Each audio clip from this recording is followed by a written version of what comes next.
Hello everyone, চলে এলাম ছোট্ট একটি মিনি ব্লগ নিতে। তো দেখো, আজকে আমি রান্না করব হচ্ছে বাটা মাছের ঝোল। তো সত্যি বাটা মাছ আমার এত প্রিয়, কি বলবো। আর তোমাদের কেমন লাগে সেটা কিন্তু অবশ্যই জানিও। তবে বাটা মাছ কিন্তু ভাজতে গিয়ে একটু তো চাপ নিতেই হবে, সেটা মাছটা যেন একটাও না ভাঙে। সত্যি মাছ ভাজার সময় ভেঙে গেলে খুবই কষ্ট লাগে।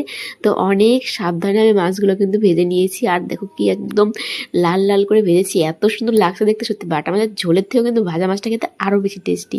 তো আলুগুলোকে আমি ভালো মতো ভেজে নিয়েছি, তারপরে এখানে মশলাগুলো কষিয়ে নিয়েছি। আর দেখো আলুগুলো কিন্তু সুন্দর লাল লাল করে ভেজেছি। আর এদিকে মশলাটাও কষানো হয়ে গেছে, এরপরে আলুগুলো দিয়ে দিলাম। এখন একটু ভালো মতো আলুটাকে ওই মশলার সঙ্গে পুরো একদম কষিয়ে নেব। তারপরে আর কি ঝোল দিয়ে মাছটাকে দিয়ে দিয়েছি। আর দেখো কত সুন্দর লাগছে দেখতে। তারপরে একটু ভালো মতো জাল করে সবজিটাকে নামিয়ে নিলাম। তো দেখো এত সুন্দর লাগছে যেরকম দেখতে, তেরকম খেতেও হয়েছিল দারুণ টেস্টি। তোমাদের কেমন লাগলো অবশ্যই কমেন্ট করে জানাবে।